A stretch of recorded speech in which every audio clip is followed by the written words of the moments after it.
ওযুর পর দোয়াটি একবার পড়ুন, আল্লাহ তাআলা আপনাকে ধনী বানিয়ে দিবেন। এটা আমার কথা নয়, ইবনে ওমর রাদিয়াল্লাহু তাআলা আনহু থেকে বর্ণিত। তিনি বলেন, নবীজি সাল্লাল্লাহু আলাইহি ওয়াসাল্লাম এই দোয়াটির কথা বলে দিয়েছেন। মনে রাখবেন, ওযু হচ্ছে এমন একটা ইবাদত, আপনি যখনই ভালো কোনো কাজ করবেন, বিশেষ করে ইবাদতের ভিতরে সর্বশ্রেষ্ঠ ইবাদত হচ্ছে প্রেয়ার, নামাজ। এই নামাজের জন্য কিন্তু আপনাকে ওযু করতে হবে। ওযু ছাড়া কিন্তু আপনার নামাজ হবে না। কোরআন শরীফ যদি আপনি ধরতে চান, আপনাকে ওযু করতে হবে, পবিত্রতা অর্জন করতে হবে। ওযু হচ্ছে এমন একটা ইবাদত, যে ব্যক্তি অলওয়েজ সবসময় ওযু অবস্থায় থাকে, আল্লাহ তাআলা তাকে হালাল ভাবে ধনী বানানোর ব্যবস্থা করে দেন। এজন্য সব সময় আপনি ওযু অবস্থায় থাকার ট্রাই করবেন, এবং যে ব্যক্তি ওযু অবস্থায় থাকে, এই অবস্থায় যদি সে মারা যায়, আল্লাহ তাআলা তাকে শহীদের মর্যাদা দান করবেন। বলেন সুবহানাল্লাহ। Can you imagine that? আপনি কল্পনা করতে পারছেন ওযু অবস্থায় থাকলে কতটা ফজিলত রয়েছে, এবং ওযু অবস্থায় থাকলে ফেরেশতারা তার জন্য দোয়া করতে থাকে, মাগফিরাতের দোয়া করতে থাকে। এজন্য ওযু হচ্ছে বান্দাকে পবিত্র করে, এবং যখনই কোনো বান্দা ওযু করে, মুসলিম শরীফের ভিতরে হাদিস এসেছে, ভালো করে বুঝেন, যখন কোনো বান্দা ওযু করে, আল্লাহ তাআলা সাথে সাথে যখন সে কুলি করে, মুখ দ্বারা যে গুনাহগুলো করেছিল, সকল সগীরা গুনাহগুলো আল্লাহ তাআলা এই পানির সাথে সাথে ঝরিয়ে দেন। বলেন সুবহানাল্লাহ। আবার যখন বান্দা মুখমণ্ডল ধৌত করে, চোখের দ্বারা যে গুনাহগুলো করেছিল, এগুলো আল্লাহ তাআলা ধৌত করে দেন, এগুলো মুছে দেন।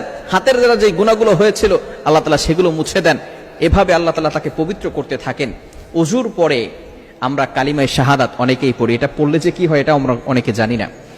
আবু বকর সিদ্দিক রাদিয়াল্লাহু তাআলা আনহুর ব্যাপারে নবীজি সাল্লাল্লাহু আলাইহি ওয়াসাল্লাম একবার সাহাবীদেরকে বললেন, ও আমার সাহাবীরা, ভালো করে শোনো, in the day of judgement, কিয়ামতের ময়দানে জান্নাতের যে 8টি দরজা রয়েছে, 8টি দরজাই আবু বকর সিদ্দিক রাদিয়াল্লাহু তাআলা আনহুকে ডাকতে থাকবে।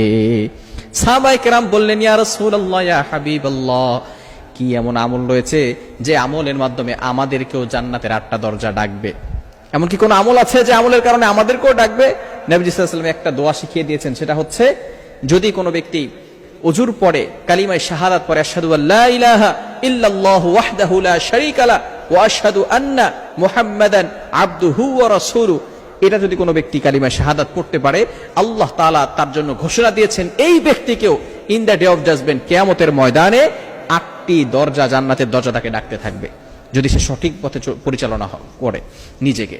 এজন্য আমরা অবশ্যই নামাজের আজানের পরে যখন আমরা ওযু করতে যাই, এবং যখন ওযু করি, আমরা কালিমায়ে শাহাদাত পড়ব। তারপরে ছোট্ট একটা দোয়া পড়ব, যে দোয়ার বদৌলতে আল্লাহ তাআলা আপনাকে সম্পদের মালিক বানিয়ে দিবেন, হালাল ভাবে আপনি ধনী হয়ে যাবেন, কারো কাছে কিছুই চাইতে হবে না।